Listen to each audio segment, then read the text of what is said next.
Hello friends, জয় Mohun Bagan. ISL জয়ের পর কেটে গেছে 3টে দিন। এখন মোহনবাগান প্লেয়াররা কিন্তু পুরো ছুটির মুডে চলে গেছে। মোহনবাগান ম্যানেজমেন্ট ছুটি দিয়ে দিয়েছে মোহনবাগান প্লেয়ারদের, কারণ সামনেই রয়েছে ভারতের জাতীয় দলের খেলা। এছাড়াও মোহনবাগানের সেমিফাইনাল ম্যাচ যেহেতু অনেকটাই দেরিতে, তাই জন্য মোহনবাগান কোচ মোহনবাগান প্লেয়ারদের ছুটি দিয়েছে দিন 10 মতন। আবার 18 তারিখ থেকে মোহনবাগান প্লেয়াররা এক এক করে অনুশীলন শুরু করবে, এবং যারা জাতীয় দলে রয়েছে তারা কিন্তু আরেকটু পর থেকে অনুশীলন শুরু করবে। তো এবার প্রশ্ন হচ্ছে যে মোহনবাগানের পরবর্তী খেলাগুলো কবে, কারণ যেহেতু মোহনবাগান নকআউটে উঠেছে, তো মোহনবাগানের সেমিফাইনাল ম্যাচ রয়েছে। তো আইএসএল এর তরফ থেকে কিন্তু জানানো হয়েছে এই পরের যে নকআউটের ক্রীড়াসূচি সেগুলো। তো সেখানে দেখা যাচ্ছে যে আগামী 29 এবং 30 তারিখ কিন্তু 3, 4, 5, 6 যে পজিশনে যেই সব টিমগুলো রয়েছে তাদের খেলা হবে, অর্থাৎ 3 নম্বরের সাথে 6 নম্বরের খেলা এবং 4 নম্বরের সাথে 5 নম্বরের খেলা। এগুলো কিন্তু সিঙ্গেল লিগেই হবে। যারা জিতবে তারা কিন্তু মোহনবাগান এবং গোয়ার বিরুদ্ধে খেলার সুযোগ পাবে। তো মোহনবাগান এবং গোয়া যেহেতু ফার্স্ট এবং সেকেন্ড দুটো টিম, তাই জন্য তারা কিন্তু অলরেডি সেমিফাইনালে বসে রয়েছে, এবং এই 4টে টিমের মধ্যে থেকে দুটো টিম যাবে এবং মোহনবাগান এবং গোয়ার বিরুদ্ধে খেলবে। তো মোহনবাগানের প্রথম খেলায় যেটা জানা যাচ্ছে, মোহনবাগানের প্রথম খেলা হবে 3রা এপ্রিল এবং দ্বিতীয় খেলা হবে হচ্ছে 7ই এপ্রিল। তো এই ক্রীড়াসূচিটাই কিন্তু পাওয়া গেছে, এবং মোহনবাগান প্রথম খেলা খেলবে অ্যাওয়ে ম্যাচ, যেহেতু মোহনবাগান 1 নম্বরে রয়েছে, এবং লাস্টের ম্যাচটা খেলবে মোহনবাগান হোম ম্যাচ।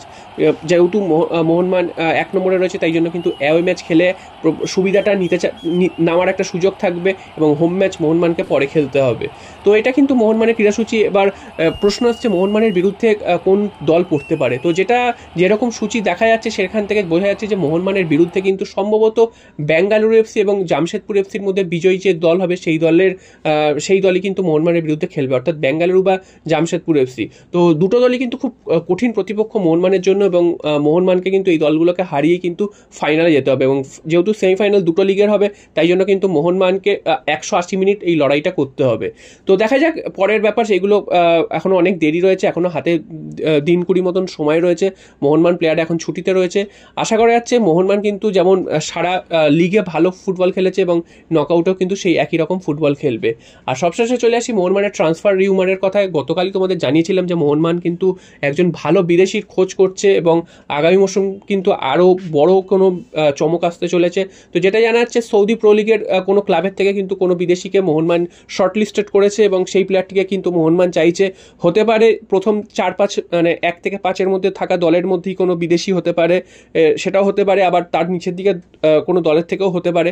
তবে যদি সৌদি প্রো লিগ থেকে কোনো বিদেশি নিয়ে আসতে পারে মোহনবাগান, সেটা কিন্তু ভারতীয় ফুটবলে একটা অন্য রেকর্ড তৈরি হবে। কারণ আমরা দেখেছি যে এই মুহূর্তে কিন্তু সৌদি প্রো লিগ অন্যতম ধনী লিগ, এবং ইউরোপের বিভিন্ন বড় বড় ক্লাব থেকে কিন্তু তারা প্লেয়ার তুলে নিয়ে এসে তাদের লিগে খেলাচ্ছে।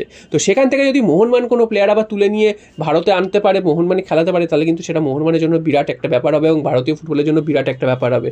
তো এখনও যেহেতু শর্টলিস্ট হয়ে রয়েছে, এখনও রিউমারের পর্যায়ে রয়েছে, তাই জন্য এটা রিউমারই ধরা উচিত, কারণ এখনও অবধি কিন্তু ফাইনাল কিছু হয়নি। তবে কিছু কিছু আভাস পাওয়া যাচ্ছে।